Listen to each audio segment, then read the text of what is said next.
I'm on a mission to figure out what's the best investment.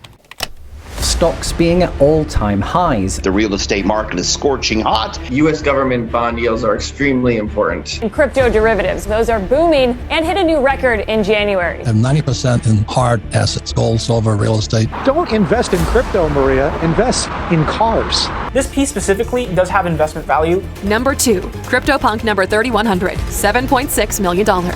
It's our final CryptoPunk, and it's another teal-colored alien that sold for 4,200 Ethereum.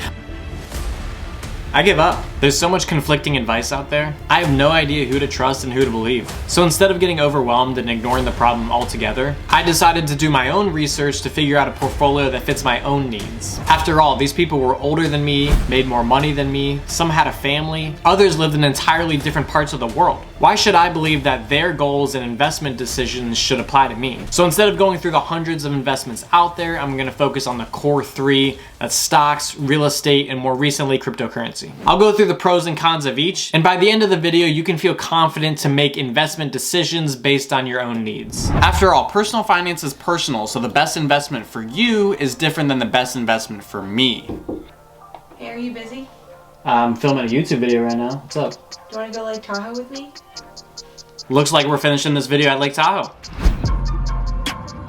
So my girlfriend Paige had a work trip to Lake Tahoe, California. I had never even been to California before, but I was excited to go. We live a generally frugal lifestyle, so we can afford to spend on what we truly love doing, and that's traveling. We had a layover in Denver, and after a 9-hour trip, we finally arrived to the hotel and started to settle in. We technically gained 3 hours from coming to the West Coast, so I thought it would be a perfect time to sit down and talk about stocks.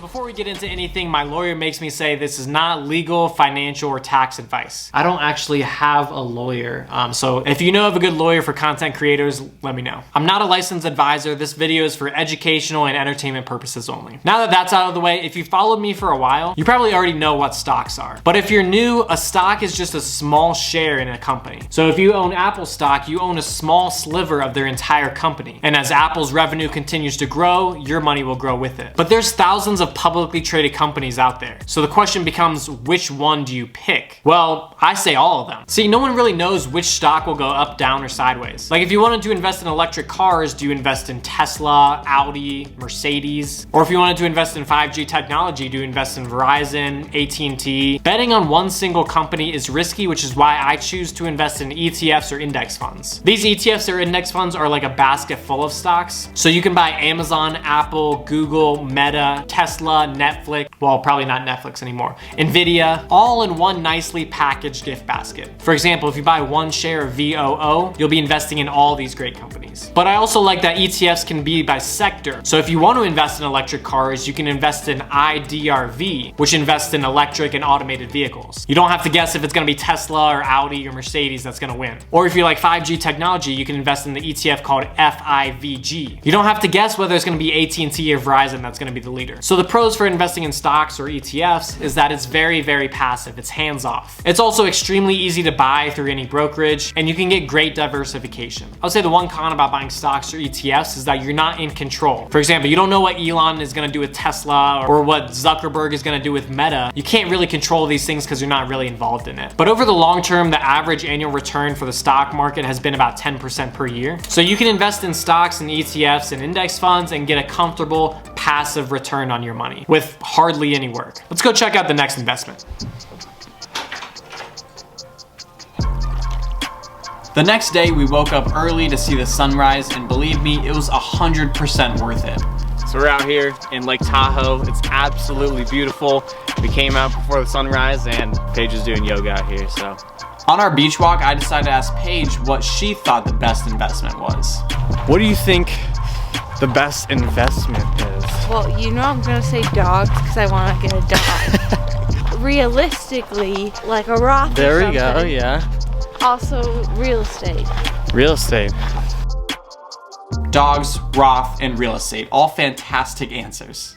Now let's dive into real estate real quick. Real estate is anything like land, property, apartment complex, hotels, and it stood the test of time. Real estate has been around for centuries. I actually bought some of that real estate in 2020. I bought a duplex, and it's been a fantastic investment for me. Now I'll mention some of the pros first, and then I'll get into the cons. The first big pro of real estate is appreciation. My house has appreciated $50,000 in value in just 2 years. Now that's not gonna happen every time, but this housing market's kind of crazy right now. Another pro is using leverage, which means you use debt to increase your returns. So I took on a mortgage, which is house debt. I put $16,000 down to buy a $250,000 house. So $16,000 down, and then it appreciated $50,000 in 2 years, meaning I got an insane 156% return each year. That's the power of leverage. Another pro is that you can rent out your real estate. So I rent out my duplex and it provides me cash flow each month. Real estate also has some of the best tax benefits of any asset class. So I can use my home expenses and depreciation as tax write-offs, and it lowers my tax bill. Another reason why millionaires love it. And maybe one of the best pros is that you're in complete control of your investment. Unlike stocks, you're in control of how you upgrade or renovate your house, and you can basically enhance the returns by being in control. You can't do that with stocks. So it's no surprise why people love real estate. Again, appreciation, leverage, you can rent it out, tax benefits, and you're in control of the investment. But here's the one big con of real estate. It's a lot of work. Stocks are more passive, but real estate is more active. Think about it. I have to manage all my contractors. I have to do the repairs. I'm on call if my tenants have any problems. Believe me, anything that can go wrong will go wrong. There's leaks, there's pests. I had to repair a garbage disposal last Friday. It's not all sunshine and rainbows. Real estate is a huge monetary and time commitment. But despite that, real estate has been lucrative to me and millions of others. Now let's check out the next investment. Believe me, I love real estate, but with the market being so hot, I couldn't help but think that there were better investments out there.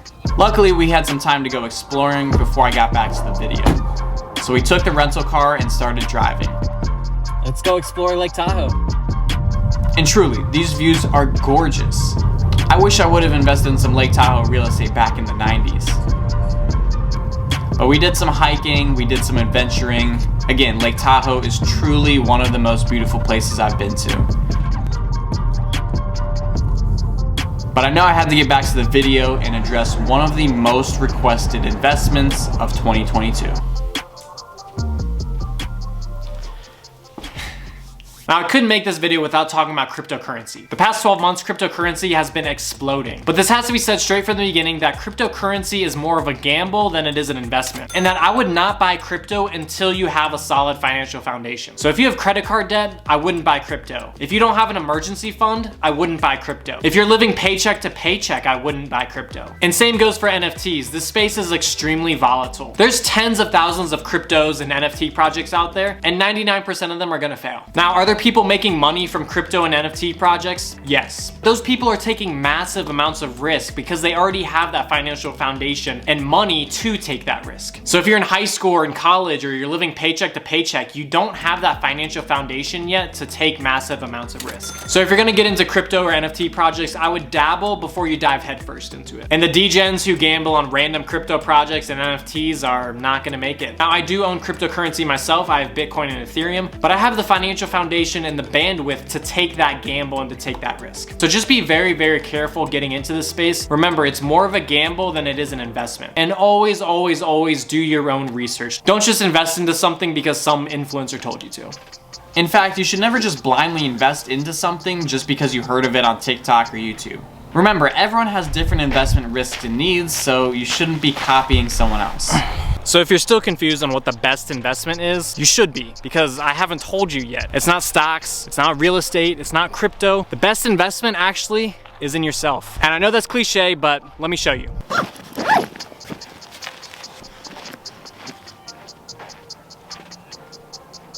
The most common mistake I see people making is trying to get rich quick without any work. They want to turn $100 into $100,000. And it just doesn't work like that. You have to take massive amounts of risk in order to 1000x your money. So instead of putting $100 into the stock market, put $100 into self-improvement. A $100 lesson in photography can yield a $500 paying client. Committing hours of learning website development can turn into a much higher paying job in the future. And what's so great about investing in yourself is that traditional investments can go wrong. You can lose all your money, you can lose your house, but you can never lose your knowledge and skills. So as long as you continue to work on them. That's why investing in yourself is the best investment for 2022 and beyond, because it can take you to new heights that you never thought were imaginable. Investing in yourself will help you turn into the person you know you can become. So thank you so much for watching, and subscribe for weekly videos. Man, look at that shot right there. That is beautiful. So if you're still unsure what the best investment is, let me show you. Look at that. Are you kidding me? Oh my God. This is my first time in Tahoe, and it's absolutely gorgeous. It's beautiful out here. Okay, you ready? Yeah, it's recording, right? Yeah, it's already recording. Okay. I did them all. I know. I almost tripped. Thanks. Actually, I forgot to bring my sunglasses, so this will have to do. But yeah, let's finish up this video.